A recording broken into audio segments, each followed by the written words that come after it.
engine is now supercharged and running electronic fuel injection, running a Rotrex supercharger.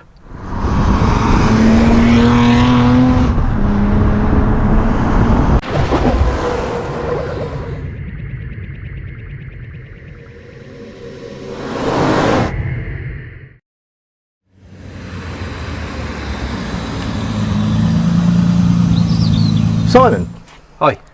you're a Ford man. I am. Have you noticed this is a Triumph? Yeah. Been a Ford man all my life, from growing up with Escorts and RS200s, thrashing through the rallies and that. Yeah, of course, Fiat Force and that. And about 20 years ago, I recommissioned a Triumph 6 for a customer of mine. What, are you a mechanic by trade? Yeah, then? mechanic, yeah. Right. Yeah. And just did light restoration mechanically wise on it. And What was it, a Vitesse? Or it's the Triumph 6 they call it, so it's pre-Vitesse, so it's 1600. Oh, that's right, they did a 1600 Yes. 6-pot, didn't they? Yeah, so it was called the Triumph 6. Right. And then the Mark 1 was a Vitesse, and then he had a Mark 2 Vitesse, which were the 2 litres. Oh, right.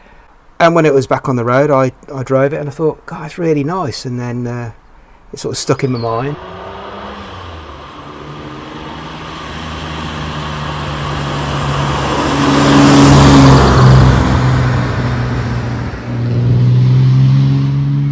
I was looking on eBay one evening. You weren't? Yeah. After a few beers, and it came up, and it just looked right. And yeah, I bought it without seeing it. Bit of a stupid thing to do. Just a few beers, was it? Yeah. But no, it just, sometimes you just get a feel for a car and the way it looks, and it's, yeah. What sort of condition was it in then? It was a usable car that needed restoration. Right. So it wasn't a complete rot box, but... No, but when we did restore it, the guy who did the bodywork, he did say that the chassis was the worst he'd seen. Although, when he put it on a ramp to MOT it, it was pretty solid. But Was it? The guy who did it's a Triumph specialist, and he said it was pretty bad. I suppose there's a section of the chassis where the body sits on top, you just can't see it, can you? So it's had a lot of strengthening put into it.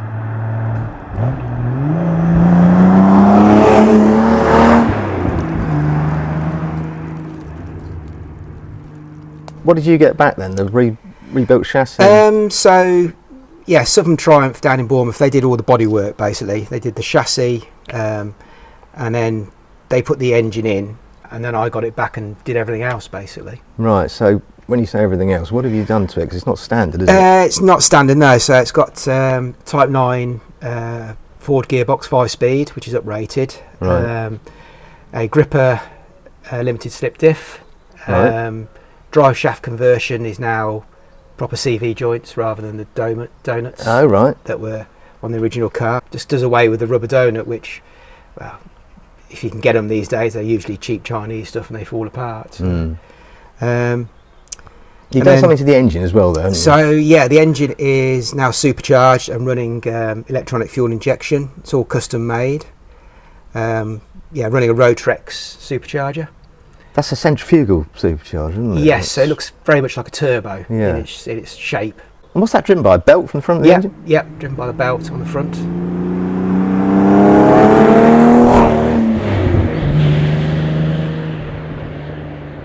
So did you build the engine specifically with a view to supercharging it? Yes. With low compression? Yeah, the plan was to build a Triumph that had 200 brake horsepower. I thought it's 100 brake, it's 100% more than what it originally had. Well, it's not a big car either. 200 horsepower and that's going to be quite nippy, isn't it? I thought 200 brake horsepower could be done and kept reliable, and it, touch wood, it has been so far.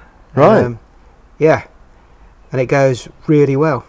So what's the fuel injection arrangement? It's all custom made. A lot of it came from triggerwheels.com. Right. Who provide sensors, trigger wheels for the front pulley, injectors, and everything ECU they can provide. So you basically build it yourself. It's a trigger wheels ECU as well, then, is it? The ECU is actually Omex. Omex, right. Yeah.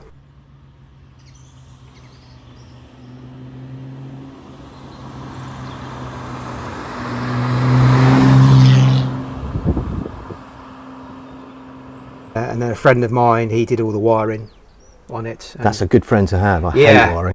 And did you then get it mapped on a rolling road or something? Yeah, we got it. So we got it to a stage where we could sort of run it in. We did a few miles on it, and then it went on the rolling road to be properly set up and produced 201 brake horsepower. Oh, one extra. Yeah, 201 with 190 pound of torque. Oh, that's something like that. That's around quite there, a yeah. nice. That's a nice spread, isn't it? Yeah.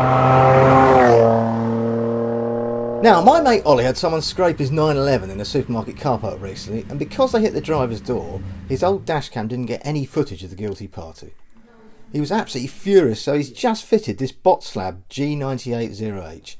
If he'd had it when the accident happened, he'd know who did it, because the bot slab is a 4-channel dash cam. In addition to cameras looking forward and behind the car, it also has one looking left and one looking right, so it gives you a full 360-degree coverage.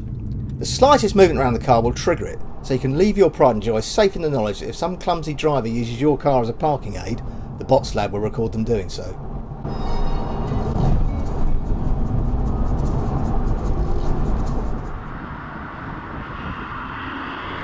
The bot slab also has unparalleled night vision. It can clearly pick out number plates even in the dead of night, giving you total security, and it comes with a 128GB memory card as standard. The mobile app makes it easy to download and store all your footage, so now Ollie knows that if anyone comes near his Porsche, he'll know about it. If you're going to fit a dash cam, you really need one that gives you a full 360-degree coverage, and you also need one that still works when it's dark. The BotSlab G980H does all this and more, and if you use the link in the description, you'll get it for a discounted price too. Yeah, so it's really nice. Yeah. Have you done anything to the brakes then, in the front suspension? So the front brakes are 4-pot calipers. Backs are standard because the backs don't do a great deal. No. Uprated bushes on the suspension, lowered springs on the front. I saw quite a chunky anti-roll bar under the front. Is that a standard part? Or is that It's rated? standard. It's had Is to it? be lowered because of where various things are in the engine bay now. The Right. intercooler now sits where the radiator sat. The intercooler is now quite low down at quite a steep angle. And what is the intercooler? Just a custom-made Right. one that had to be made to fit between the chassis rails Right. because the space is very, very tight. We had to put an electric water pump on it as well because the mechanical one couldn't cope. With the radiator being so low down, it couldn't circulate the water. Really? Yeah. So what sort of electric water pump is it? It's called Craig Davis. I think they're Australian. They're quite commonly available. And you've done quite a lot to the interior as well. I mean, it still looks sort of basically standard, but Yeah, so I'm pretty sure that the wood in old Triumphs of this period never shined quite like that. no. All the wood was restored. The dashboard was custom made. I added extra dials Yeah. And switches. and modern switches. Yeah. The seats are from a company called Newton Commercial. Yeah. It's their own seats.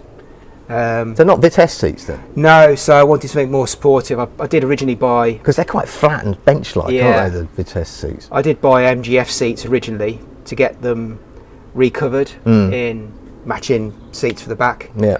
When I went over to Newton Commercial to get all the interior, they had these in their showroom, and I thought they looked better than MGF seats. Right. So I had those basically. Yeah, they really suit it. Yeah, nice and comfortable. And are these Minute-like wheels or? Yes, these came on the car when I bought it. Right. Yeah, a couple of the reasons why I bought the car. I like the colour scheme, and I like the wheels that are on it.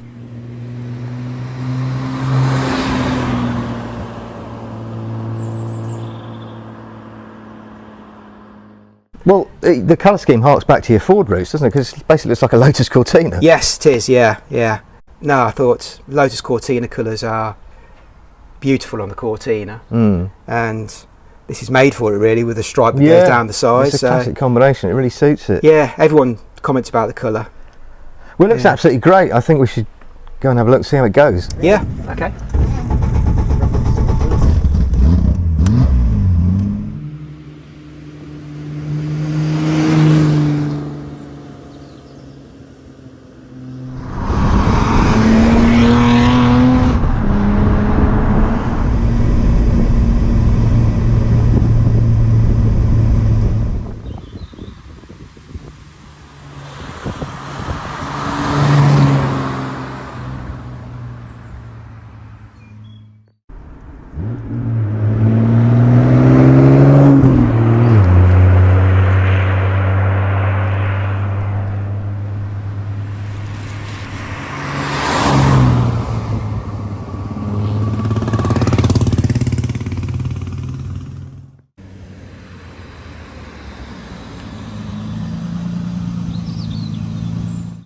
back, Simon. No problem. Lovely car, great Thank weather you. for it. Yeah. Thanks for arranging that. That's all right. Yeah, good morning, yeah. Yeah.